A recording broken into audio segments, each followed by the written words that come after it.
Mike Gallagher. Every day, Mike visits with Mark Davis, morning host on 660 AM The Answer in Dallas. Here's today's M&M Experience. Nobody pandered more than Jacob Fry. Do you remember him weeping over George Floyd? Of course. Oh my gosh. I mean, he did everything he could to pander and to pretend and to fawn. It didn't get him anywhere. Nope. They kicked him to the curb anyway. It didn't even matter. I mean, every single person needs to take a lesson from this. You can't pander to the left because no other mayor, Mark, groveled more at the feet of BLM and DEI than Jacob Fry, and they still tossed him aside like trash for someone who calls Somalia home. Precisely. He wants Minneapolis to be more like Somalia. He has said that. Yep. And people are okay with that. They love it. They do love it. Now, I got it. There's excitement for him. There's excitement for Mamdani. Yeah. I got to ask you a question. This guy makes Mamdani look like Dan Bongino. No kidding. I mean, this is bad. But this is really happening, so I have to ask you why it's happening. I've got a theory. I've been thinking about this over the weekend. I think what's happening is the left believes they should self-correct Trump's victories. We've got 6 months of a list full of Trump accomplishments that are some of the most stunning and consequential accomplishments of any president in our lifetime, Mark. And I think they believe, all right, let me quote Beto O'Rourke. Beto O'Rourke. Let's have people return their cars to the road. Well, have you heard the clip of him that's going viral that we have to be ruthless in reclaiming power? I know. The Democrats, this is what they're about, is ruthless power. And sometimes people like Beto O'Rourke say it out loud. They say the quiet part out loud. They do us the favor of revealing what's in their heads and their hearts. They're revealing what's in their heads. And so Beto, and I'm going to play this clip till you're tired of it today on the show, because this is what they care about. Winning doesn't work for them. Hillary lost. Biden lost. Beto, Lord knows Beto lost. I mean, they lose. They're not winning with votes. So they got to look at redistricting. They got to look at playing dirty. They got to look at trying to throw charges at Trump and all this crap.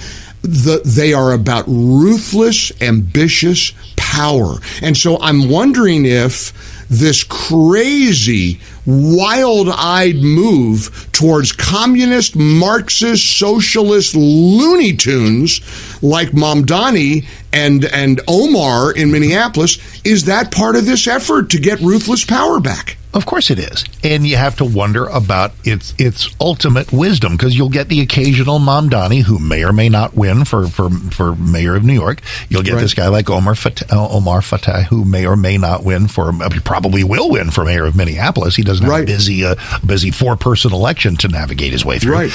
Is that just a function of the moment in a Somali-heavy city like Minneapolis?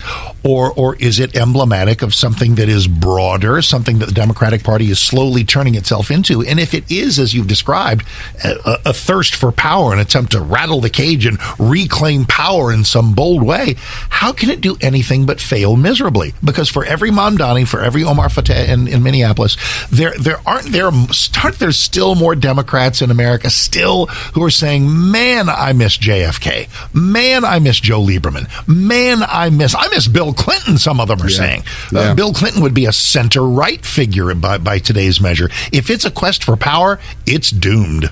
Well, the Somalis alone won't get this guy elected. So you're right. It's either doomed because normal, reasonable people, Democrats, if there's any left, are going to say, we can't do this. We can't. I mean, to hear this guy talk about making Minneapolis like Somalia is stunning. And you think about this. Now, I do believe he was born here in the United States, if I'm not mistaken. Tracy, can you fact check that for me and see if Omar Fatah was born here or not? Born in D.C. Yep. That's what I thought. Yep. But certainly Somalian, his family from Somalia. You think about the image of people immigrating here from another country, and then basically taking over power. taking over. Look at Congress. Look at Ilhan Omar. Look at these people who are coming to the United States. And this sounds, edgy. And I don't want to be racist. I mean, I know I'm not. It's not racist. It's a fact. Do you have got any problem with Byron Donalds?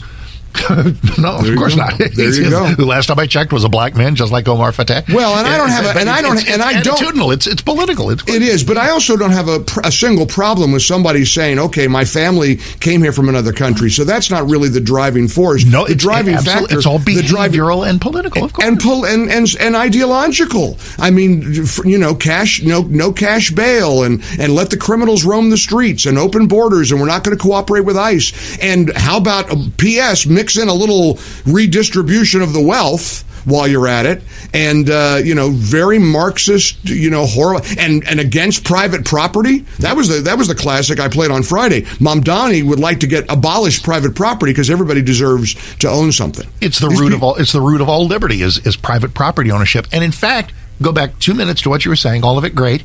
There's not even a problem. I mean, it's the definition of it's part of the definition of America. People coming from other lands, becoming American, and then establishing whatever life they want, including running for public office. There's no problem. There's certainly no problem with somebody coming from another land, becoming American, getting citizenship, and running for public office. That's not the problem with Omar. That's not the problem with these folks. It is that they hate the country they have come to. Correct. They despise this country. And are looking to change it in terrible ways.